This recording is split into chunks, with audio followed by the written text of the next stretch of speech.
क्या कराया था लास्ट एम्पियर में बेटा? After ending with ampere circuital law हम लोग आज ऑलमोस्ट लास्ट टॉपिक पे ही हम लोग अपने पे हैं, है ना, और उसको करने जा रहे हैं। बोर्ड से टॉरॉइड शायद हट गया है, लेकिन मैं आपको टॉरॉइड ऑलरेडी एम्पियर के टाइम पे करा चुका हूँ, पर कैसे क्या डेरिवेशन है वो हम लोग आज देख लेंगे। बहुत छोटी सी है, कोई बड़ी चीज़ नहीं है।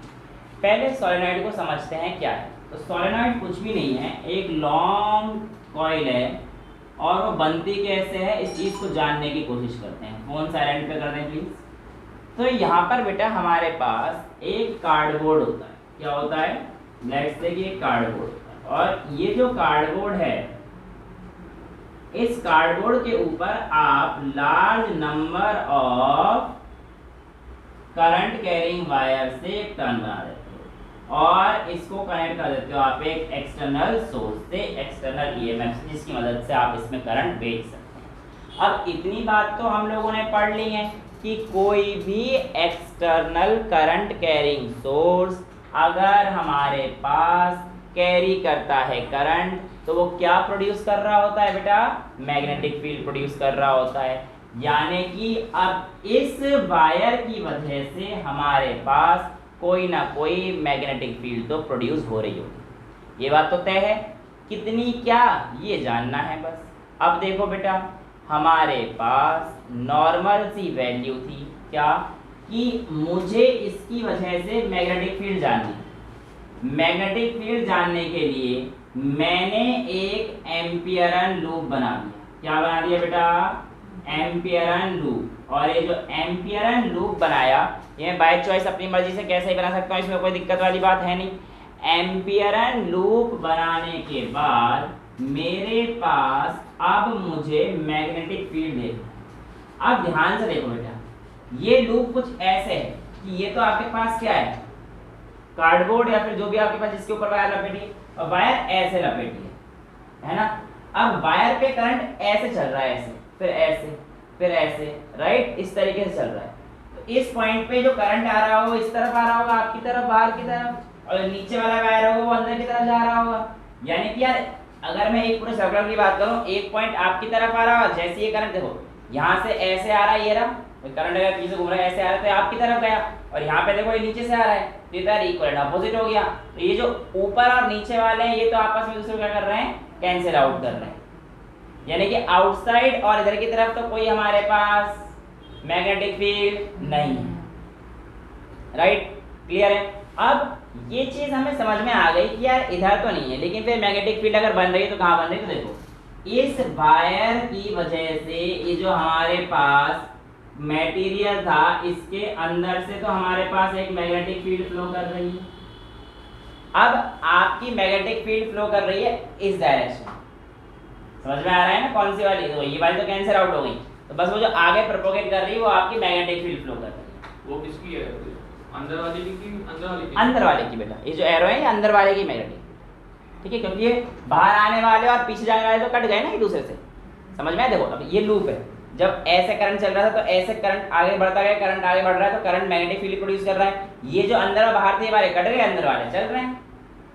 क्लियर है मैग्नेटिक फील्ड? अच्छा, अब हमारे पास यहाँ पर अगर आप ध्यान से देखेंगे तो ए बी सी और डी, मेरे पास 4 लूप हैं, A B C D. Even जो ए बी बनेगा वो यहाँ पे बना देगा, ठीक है, सॉलिड दिख रहा है ना, ए पॉइंट बी पॉइंट, कोई दिक्कत नहीं आएगी।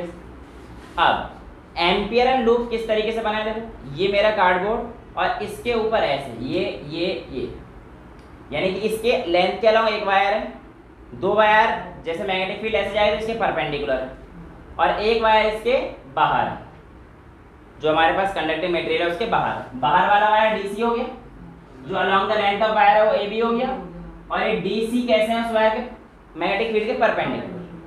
समझ में आ रहा है? तो हमारे पास यूजिंग एम्पियर सर्किटल लॉ क्या हम लोग बेटा ये बात बोल सकते हैं कि आप लोगों के पास जो नेट मैग्नेटिक फील्ड होगी वो B1 इसकी वजह से मान लेता हूँ, B2 इसकी वजह से मान रहा हूँ, B3 इसकी वजह से मान रहा हूँ, और B4 इसकी वजह से, net magnetic field B1 plus B2 plus B3 plus B4 होने वाली है। यहाँ तक तो कोई दिक्कत नहीं है बेटा। अब अगर मैं आप लोगों से कह देता हूँ कि नेट मैग्नेटिक फील्ड मेरे पास ये है, तो आप लोग कहेंगे कि सर B1 का जो नेट मैग्नेटिक फील्ड है वो हमारे पास आ जाएगा, हाँ जो मैग्नेटिक फील्ड आएगा वो कैसे निकालता है, B डॉट डी एल, तो ये B1 का आएगा। अब B1 का जो B डॉट डी एल आया वो हमारे पास कैसे आएगा, देखो B D L cos theta, B यानी कि AB की वजह से, यानी कि B1 ये इसी डायरेक्शन में है जिस डायरेक्शन में आपका मैग्नेटिक फील्ड चल रहा है। मैंने बताया था एक ही साइड है आपके पास एम्पियर लूप की जो कि AB है, जो कि उसी डायरेक्शन में, इस डायरेक्शन में आपका मैग्नेटिक फील्ड चल रहा है। अब अगर दोनों सेम ही डायरेक्शन में बैठे तो उसके बीच में जो वैल्यू कितनी आ गई थीटा की, 0। अगर कोई भी चीज सेम डायरेक्शन में चल रही है तो उसके बीच में थीटा की वैल्यू हमारे पास 0 आ गई बच्चा। और अगर ये वैल्यू 0 है तो ये आपके पास क्या आ जाएगा, B dot D L, cos 0 की वैल्यू 1 हो गई, राइट। अब आते हैं विद B2, तो B2 की वजह से मैग्नेटिक फील्ड आया होगा B डॉट डी एल, ये तो रहा होगा। अब cos थीटा की जगह देखो बेटा, ये जा रही है आपकी मैग्नेटिक फील्ड, ये जा रहा है आपका वायर, कितने डिग्री का एंगल दिख रहा है आपको यहाँ पे, 90 डिग्री का, तो cos 90 यानी कि 0। यहाँ पर देखो ये जो जोन है C और D का, ये किसका हो गया बेटा, AB की वजह से, ये किसकी वजह से हो गया, BC की वजह से। अब आ रहे हैं हम लोग CD की वजह से। CD की वजह से अगर मैं B डॉट डी एल लूंगा तो आपको दिख तो रहा होगा कि सर जिस तरीके से AB हमारे पास अलोंग द वायर था, sorry along the magnetic field था, उसी तरीके से CD भी तो हमारे पास अलोंग द मैग्नेटिक फील्ड है। तो यहाँ पर आपका आंसर भी B डॉट डी एल आना चाहिए, नहीं। मेरी बातों को ध्यान सुनिएगा, 180 नहीं बेटा, C और D बाहर है, यहाँ पर एक्चुअल में कोई मैग्नेटिक फील्ड ही नहीं है। तो यहाँ पे 90 और 180 का 0 नहीं है, यहाँ पे कोई वैल्यू, यहाँ पर आपके पास 0 है क्योंकि no magnetic field is there, यहाँ पर कोई भी मैग्नेटिक फील्ड नहीं है। एक बार कैमरा क्वालिटी चेक कर लें, सही चल रही है, ठीक ठाक है ना। तो यहाँ पर हमारे पास B dot D L is equals to 0 क्योंकि वहाँ पे कोई मैग्नेटिक फील्ड नहीं है। अच्छा DA का, ड्यू टू DA क्या आ जाएगा बेटा हमारे पास, B dot D L cos 90 आ जाएगा, ये क्योंकि कॉस 90 क्योंकि मैग्नेटिक फील्ड ऐसे जा रहा था बेटा, DA की डायरेक्शन ये थी। अब ये भी 90 डिग्री का बन गया तो ये भी 0 हो गई। ओह, इसका मतलब हमारे पास सोलेनॉइड के केस में नेट मैग्नेटिक फील्ड जो जाती है वो कैसे जाती है, आप कहोगे सर नेट मैग्नेटिक फील्ड तो केवल B dot D L I कि नहीं आई, और वो भी एक लूप की वजह से आई। और एम्पियर लूप के हिसाब से एज पर एम्पियर ये जो आपके पास B डॉट डी एल था ये किसके इक्वल होना था, mu naught times the current carrying by the wire. यही तो एम्पियर के साथ की कहानी थी कि B डॉट डी एल जो भी हमारे पास current carrying element magnetic field produce करेगा, it will be equal to mu naught times the current carrying by wire. समझ में आ रहा है बेटा, कोई डाउट तो नहीं है इसमें, ठीक है। तो यहाँ पर मैं अगर इंटीग्रेट कर देता हूँ B डॉट डी एल का, तो मेरे पास B L is equals to mu naught I आ जाएगा। अभी जो एल लेंथ है ये पूरे इसका हो जाएगा लेंथ, और एक उसकी जो लेंथ होगी वो कितनी होगी 2 पाई आर, और ऐसे कितने नंबर ऑफ टर्न्स हैं, n नंबर ऑफ टर्न्स हैं। तो बेटा for number of turns per unit length, देखो कहने का मतलब है आपके पास एक टर्न ये, 2 टर्न ये, 3 टर्न ये, यहाँ पे नंबर ऑफ टर्न्स n है ना, समझ पा रहे हो। तो यहाँ पर B is equals to mu naught into N I होना चाहिए था,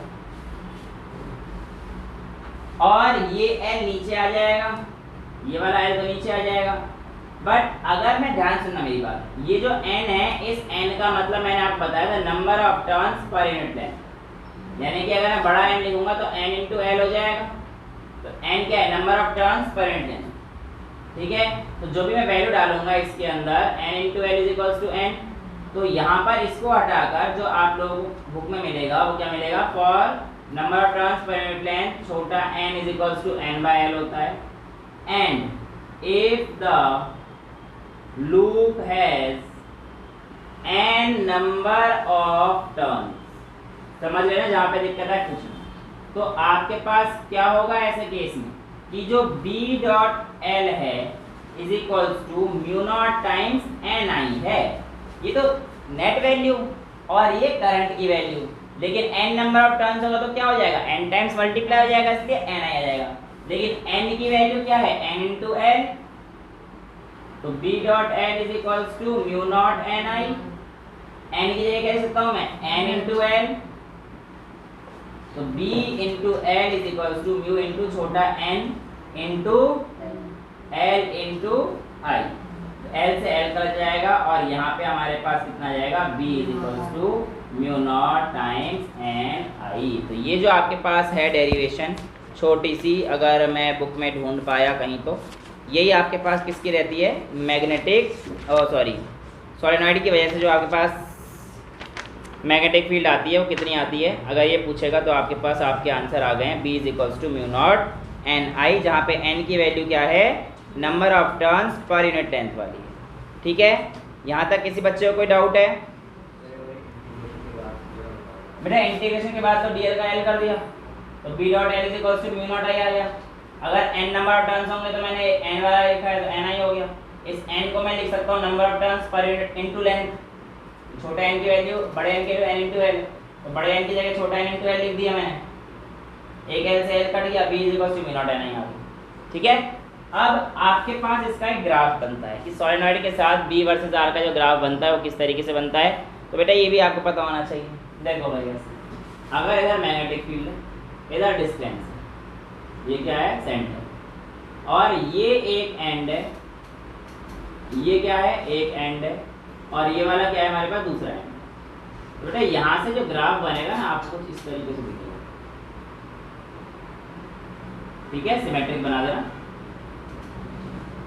ये हमारे पास ग्राफ है, और जो बी एंड पे होता है वो इसका हाफ होता है, B end is equals to half of mu naught times N, ये भी याद रखना। वैसे इसका कुछ है नहीं, डेरिवेशन छोटी सी है, बट अभी रिलेशन रिक्वायर्ड नहीं है हमारे बोर्ड्स के एग्जाम्स में, इसको करने की इतनी ज़रूरत है भी नहीं कि एंड पे क्यों हाफ होता है। तो अभी के लिए एंड पे बस आप याद रख लेंगे कि जो हमारे पास एंड ऑफ द सोलेनॉइड वाली चीज़ होती है हमारे पास कितनी होती है, हाफ होती है, एंड वाले, ये एंड हो गया, सेंटर हो गया। ठीक है, तो जो वेरी करता है हमारे पास एंड के साथ और सेंटर के साथ उसका मैग्नेटिक फील्ड विद डिस्टेंस। ठीक है, डिस्टेंस चल रहा है, ये b है, y एक्सिस पे b है और x एक्सिस पे डिस्टेंस है, मैग्नेटिक फील्ड। हाँ, सेंटर पे मैक्सिमम होता है बेटा किसी भी कॉइल के, और जैसे जैसे हम लोग डिस्टेंस पे जाते हैं वो हाफ हो जाता है, सोलेनॉइड के चले जाएंगे तो वो डिस्टेंस जैसे जैसे बढ़ेगा कम होता चला जाएगा, और एक पॉइंट क्या तो कांस्टेंट होना शुरू हो जाएगा, लेकिन जैसे ही मैग्नेटिक फील्ड आपका कहाँ पे पूछ जाएगा, एंड पे, तो वो कितना हो जाएगा, उसके हाफ ऑफ द सेंटर। यहाँ तक की कहानी क्लियर है, कोई डाउट तो नहीं है। नेक्स्ट टॉपिक आपके पास आता है टॉरॉइड, हालांकि इस साल ये समझ में आ गया, क्लियर है सोलेनॉइड। अच्छा, सोलेनॉइड के अंदर जैसे हम लोग यहाँ पे मैग्नेट किसी भी एक चीज़ को, आयरन की अगर चीज़ में, आयरन की नहीं मतलब सॉफ्ट आयरन कोर डाल दूँ, इसके बाद स्पेस है अंदर, मैंने आपको बताया हॉलो है अंदर से, तो यहाँ पर अगर मैं सॉफ्ट आयरन कोर की कोई चीज़ डाल देता हूँ, तो ये सॉफ्ट आयरन कोर को हम लोग देखेंगे कुछ टाइम के बाद, इसमें भी यार मैग्नेट वाली प्रॉपर्टी आ गई, हालांकि हम चैप्टर 5 में भी देखेंगे। तो ये जो सॉफ्ट आयरन कोर की चीज़ हमने डाली और इसके अंदर ये मैग्नेट वाली प्रॉपर्टी आ गई बेटा, ये कहलाती हैं इलेक्ट्रोमैग्नेट्स। जो सॉफ्ट आयरन कोर था क्या करने लगा, मैग्नेटिक प्रॉपर्टी शो करने लगा, बट क्यों करा, क्योंकि हमने इसके अंदर इलेक्ट्रिसिटी से पास करा, तो इसलिए वो हमारे पास जो चीज़ बोलते हैं हम लोग क्या बोलते हैं बेटा, इलेक्ट्रोमैग्नेट। समझ में आया इलेक्ट्रोमैग्नेट क्या है? कुछ भी नहीं, सोलेनॉइड के अंदर से करंट पास कर देना, एक सॉफ्ट आयरन कोर का मटेरियल रख देना, कुछ समय बाद आप देखोगे कि वो सॉफ्ट आयरन कोर का मटेरियल मैग्नेटिक प्रॉपर्टी शो कर रहा है, क्यों कर रहा है, ड्यू टू इलेक्ट्रोमैग्नेटिज्म। हैं नहीं, कुछ टेम्पररी ही रहते हैं, बहुत ज़्यादा देर तक नहीं रहेंगे, कुछ परमानेंट, वो डिपेंड भी करता है कि आप किस इंटेंसिटी का करंट दे रहे हैं, है ना, पर बहुत ज़्यादा हाई नहीं बनता, वो टेम्पररी और थोड़ी देर के लिए, ठीक है, कुछ समय के लिए रहते हैं। यहाँ तक चीज़ें क्लियर हैं? अब कोई डाउट नहीं? अब एक काम करो यार, इसी को गोल घुमा दो, इसके दो एंड पकड़ो, इसको गोल घुमा दो, तो कुछ इस तरीके से हो जाएगा, गोल घुमाओ ऐसे भाई, इसका एक एंड ये रहा, एक एंड ये रहा, और इसके ऊपर नंबर ऑफ कॉइलिंग कर दो इधर,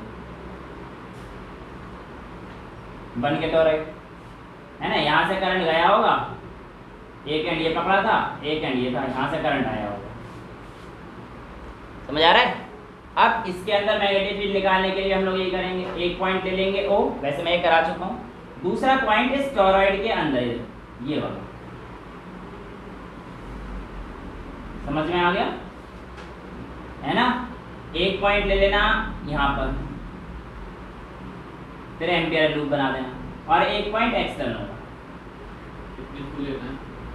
दिखाने के लिए कितना है मतलब एक से ही कर दो, मुझे कोई दिक्कत नहीं है। वैसे ही बोर्ड में इस बार पूछेगा नहीं, और डेरिवेशन एंड वाली वही वाली आएगी, B is equals to mu naught NI, पर ये मैं ऑलरेडी आपको इंट्रोड्यूस करा चुका, तो मैंने कहा था जब टॉरॉइड आएगा तब भी मैं आपको बता दूंगा एक बार, बट ऑलरेडी काम हो चुका है। तो toroid is nothing but a circular solenoid जिसमें हमारे पास नंबर ऑफ टर्न्स ज़्यादा पड़ते हैं, और कोई फर्क नहीं, टर्न्स टॉरॉइड में ज़्यादा होता है एज कम्पेयर टू सॉलिड, ठीक है। तो ये कहानी तो यही है यार। अब इसमें क्या बताऊँ, देखो पहले हमारे पास A पॉइंट पर मैग्नेटिक फील्ड कैलकुलेट करते हैं, ये पॉइंट मैंने क्या रख दिया यहाँ पर A पॉइंट।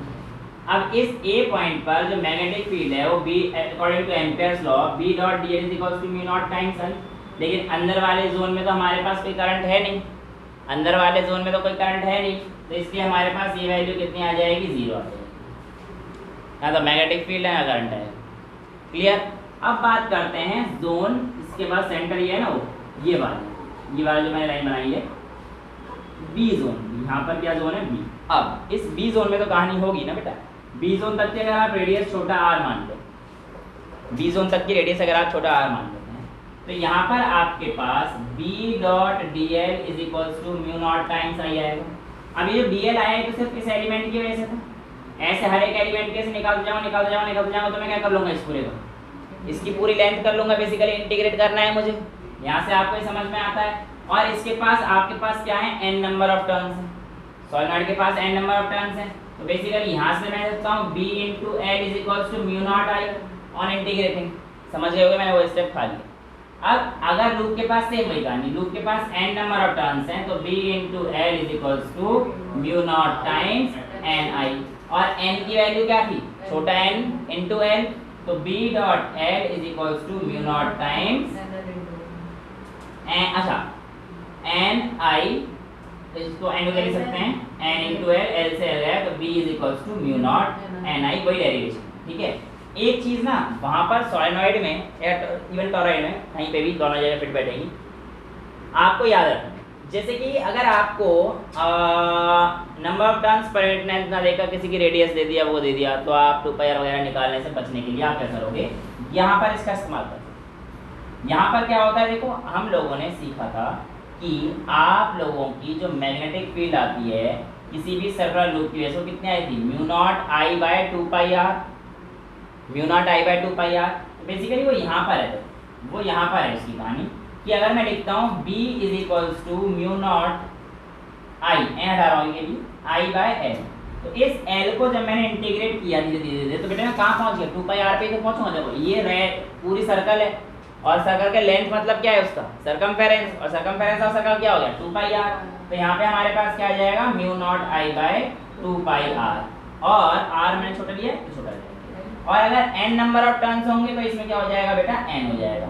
लेकिन अगर इस n को मैं लिख दूंगा n इंटू L, यानी कि number of turns per unit length n लिख दूंगा तो ये कट जाएगा, तो B इज इक्वल टू कितना जाएगा, mu naught into I into n into 2πr, की NL हो गया ना वो अपॉन में 2πr, इसलिए वो कट जाता है, और ये हमारे पास n की वैल्यू, तो बेसिकली आएगा यही भाई, n की वैल्यू n बाय L ही तो है, n इंटू L सॉरी, तो आएगा तो यही, बट आपको पता होना चाहिए कि हमारे पास कौन सी वैल्यू दे रखी है और कौन सी क्या हमारे पास आएगी।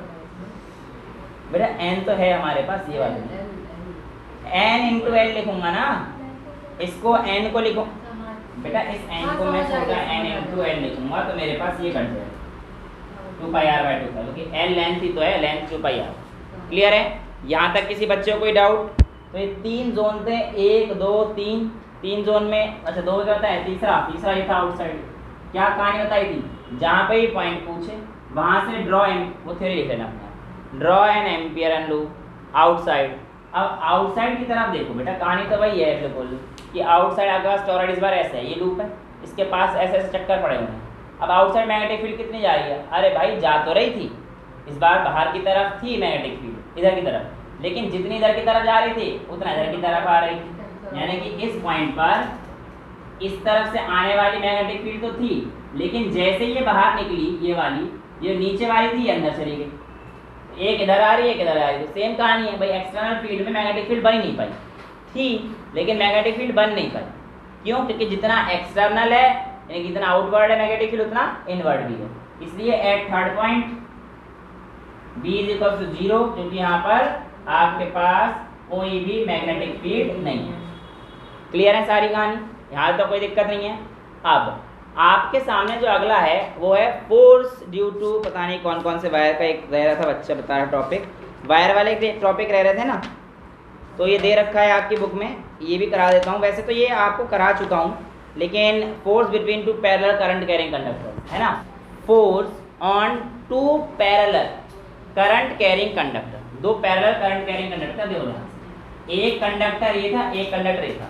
ऑब्जर्वेशन क्या करी गई देखो, पहले एक हम लोगों ने मरकरी बात किया, और इस मरकरी बात में हम लोगों ने दो वायर लिए, और ये दो वायर हम लोगों ने फिर ऐसे करके फिक्स कर दिए through a current carrying source. ठीक है, अब यहाँ से देखो आपके पास, अच्छा इसको उल्टा प्लस माइनस ऐसे बना, ओहो सॉरी प्लस इधर, वैसे बात सेम आई, कोई फर्क नहीं, माइनस।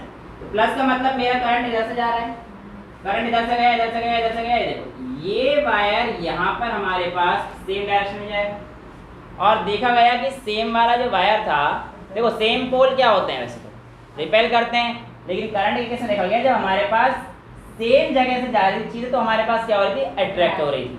तो इधर देखो पास पास आ रहे हैं धीरे धीरे।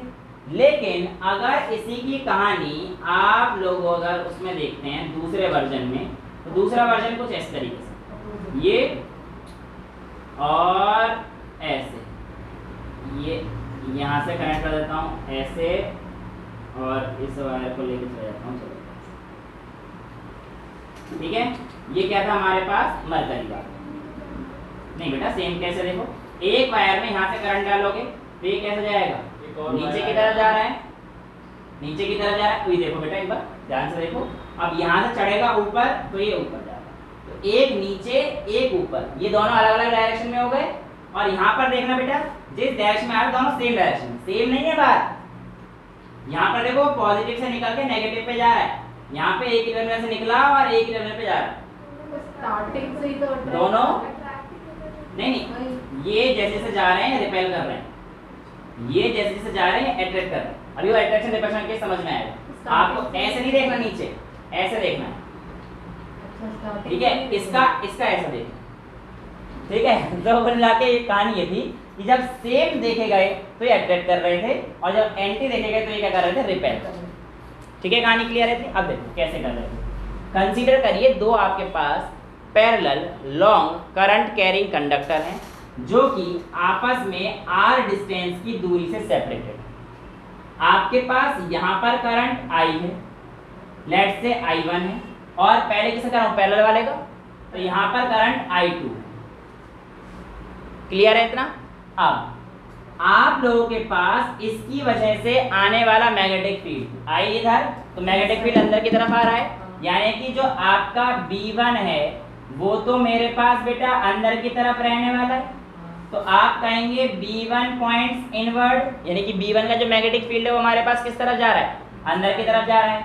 और अगर मुझे मैग्नेटिक फील्ड निकालनी पड़ती है B, इसकी वजह से, तो वो कितनी आती थी बेटा, बाय हर्ट्ज लॉ, एक वायर की वजह से B is equals to mu naught I by 2 pi R into mu naught I dl sin theta 2 pi R होता ना, तो I दी का था बस सिंपल, L और DL को कॉन्फ़िगरेशन करके mu naught I by 2 pi R आती थी वैल्यू। तो यहाँ पे जो वैल्यू आएगी हमारे पास कितनी आएगी, म्यू नॉट I।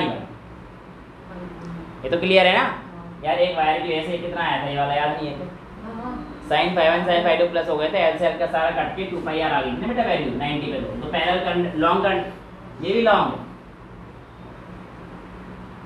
ठीक है, अब मैंने कहा कि मेरे पास ये जो मैग्नेटिक फील्ड है, जो आई है वैल्यू कहाँ पर जा रही है, अंदर की तरफ जा रही है। यहाँ तक चीज क्लियर है, ठीक। अब इस मैग्नेटिक फील्ड की वजह से इस वायर पर एक फोर्स लगेगा।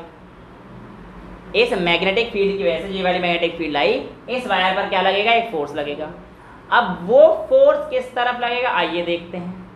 देखो, इसकी वजह से एक लॉन्ग वायर की वजह से लगने वाला force F is equals to BIL sin theta हुआ करता था। B और I के बीच में अगर एंगल देखूंगा तो B अंदर, I ऊपर 90 डिग्री, तो इसको हटा देता हूं मैं, चलेगा। अब फोर्स की डायरेक्शन देने के लिए जब हमारे पास करंट कैरिंग वायर होता है बेटा, तब आपका सिंपल ये हाथ नहीं चलेगा। मैग्नेटिक फील्ड और वो चल रहा है तो आपका हाथ नहीं चलेगा, तब आपके लिए फ्लेमिंग का लेफ्ट हैंड रूल यूज करना पड़ेगा। फ्लेमिंग का लेफ्ट हैंड रूल लगाएंगे और फ्लेमिंग के लेफ्ट हैंड रूल के हिसाब से हमारा मैग्नेटिक फील्ड किधर है, अंदर, करंट ऊपर।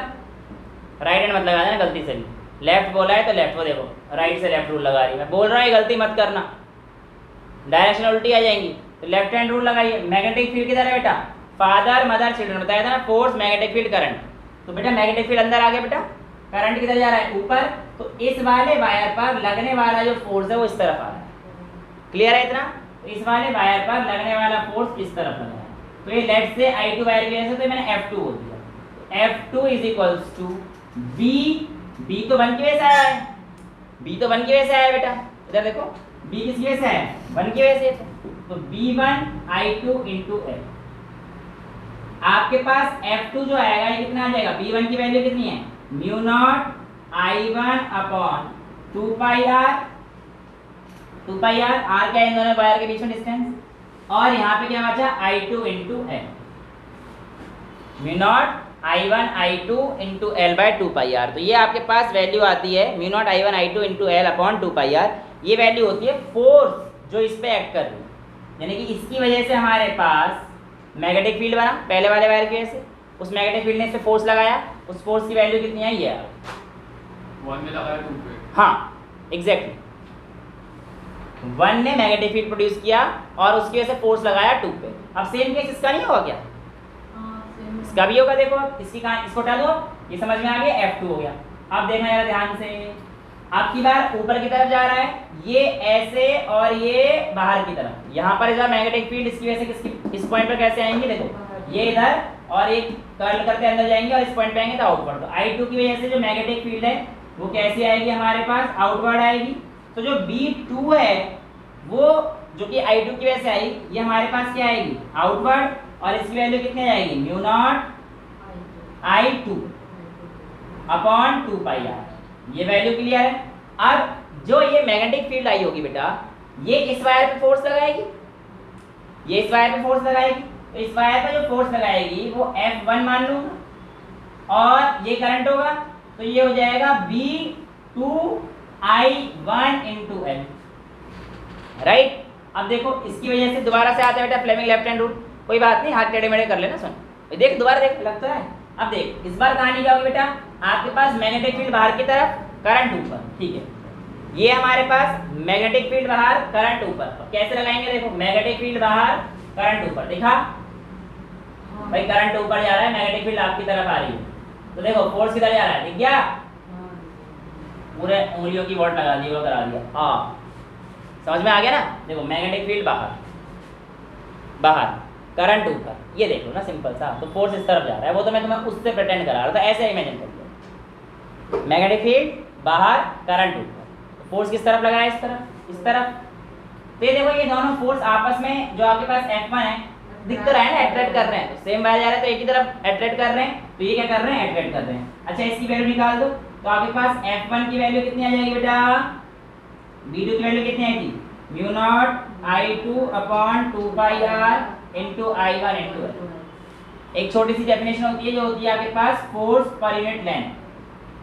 तो बेसिकली फोर्स पर यूनिट लेंथ लिखेंगे तो कितना आएगा, mu naught I1 I2 upon 2 pi R।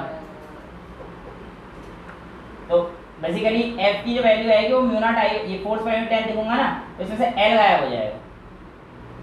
तो छोटे F की वैल्यू क्या आ गई, छोटा F is equal to mu naught I1 I2 upon 2 pi, ये छोटे फोर्स की वैल्यू आ गई। अब सुनो, एक्चुअल में जो 1 एम्पियर के डिफाइन है ना, जो 1 एम्पियर डिफाइन है हम लोग यहाँ से भी दे सकते हैं। कैसे?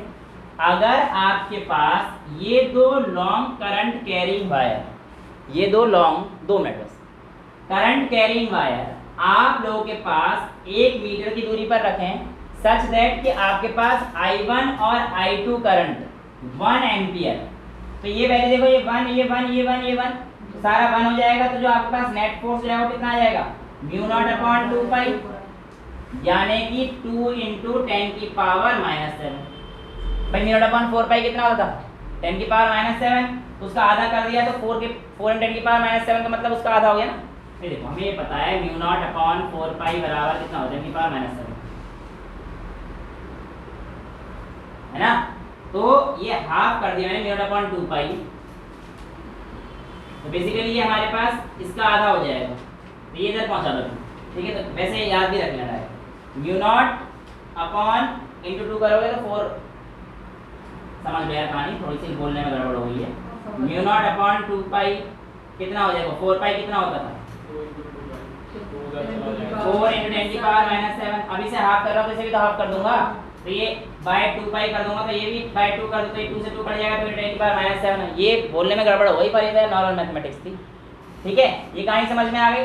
तो बेसिकली जो आपके पास इतने न्यूटन का, कितना 2 × 10⁻⁷ न्यूटन का रिपल्सिव या एट्रैक्टिव फोर्स, इतने न्यूटन का रिपल्सिव भी हो सकता है या एट्रैक्टिव भी हो सकता है, आपके पास 1 एम्पियर को डिफाइन करता है। साफ बात है, बिल्कुल हो रही है ना। तो 1 एम्पियर को ऐसे भी डिफाइन करता है। अच्छा, ये कहानी समझ में आ गई, ये समझ में आ गया। F1 force between to current carrying conductors. अच्छा, एक डायरेक्ट है, बस मैं आपको समझा देता हूँ, इसकी डायरेक्शन बिल्कुल सेम यही होगी, आप लोग कर लेना, बस मैं फोर्स की डायरेक्शन निकाल देता हूँ, बाकी सब कुछ सेम। एंटी पैरेलल, यानी कि इस बार I1 करंट अगर ऊपर जाएगा तो I2 करंट नीचे जाएगा। बेटा दोबारा देख लें आदित्य, फ्लेमिंग्स का लेफ्ट हैंड रूल कैसे यूज करूँगा। यहाँ पर मेरे पास करंट कैरिंग I है, इसकी वजह से बेटा इस जोन पर मैग्नेटिक फील्ड, देखो right hand thumb rule, right और लेफ्ट का बस याद रख लेना। इस जोन पर करंट करने के लिए अंदर की तरफ जा रहा है, आपको दिख रहा है, तो ड्यू टू वायर 1 और ड्यू टू वायर 2, वायर 1 की वजह से हमारे पास क्या प्रोड्यूस हुआ? Magnetic field. ये मैग्नेटिक फील्ड वायर 2 पे क्या लगाएगा? एक फोर्स लगाएगा। उस फोर्स की डायरेक्शन देख लेते हैं। तो इस पे करंट नीचे जा रहा है, अब देख बेटा, करंट नीचे, मैग्नेटिक फील्ड अंदर, ये देख ध्यान से, करंट नीचे, मैग्नेटिक फील्ड अंदर जा रहा था, तो ये जो फोर्स लग रहा है किधर की तरफ लगा? बाहर की तरफ। तो इस पे लगने वाला जो F1 है ये इधर, ये डिस्टेंस आ रहा है, उसमें कोई अंतर नहीं। F1 समझ में आ गया, ये कहानी क्लियर है। तो F1 बाहर की तरफ लग रहा है, उसकी वैल्यू बिल्कुल सेम इस तरीके से निकालना जैसे यहाँ पे निकाली हम लोगों ने, कोई अंतर नहीं आया, बिल्कुल सेम ही वैल्यू आएगी। अच्छा, अब इसको हटा देता हूँ, दूसरी कहानी क्या आएगी, यहाँ पे देखते हैं। अगेन इसकी वजह से देखो जरा, राइट हैंड रूल, अगर करंट ऐसे जा रहा है तो ये वैल्यू का यार देखो अंदर जा रहा है, यानी कि F1 वायर की वजह से इधर मैग्नेटिक फील्ड क्या है? अंदर की तरफ। अब ये जो मैग्नेटिक फील्ड बना है, ये इस वायर पे क्या लगाएगी? करंट कैरिंग पे फोर्स। पहले ये तो समझाया था कि एक मैग्नेटिक फील्ड आती है, वो करंट कैरिंग वायर पे फोर्स लगाती है, तभी चार्ज पे 0 होता है। स्टैटिक चार्ज पे काम 0। और एक चीज और होती है, वर्क डन, है ना, चार्ज पे 0 होता है, charge particle by magnetic force is 0। F = Q V cross B, क्योंकि V क्रॉस B हमारे पास क्या होते हैं? सेम डायरेक्शन में जाते हैं, तो वो 0 हो जाएगा। ठीक है, वो देख लेना, या फिर मैं करा दूंगा अगली क्लास में, कराने से पहले, शुरू करने से पहले छोटा सा टॉपिक रह गया, वो मैं करा दूंगा, पर इसको देखना है डायरेक्शन।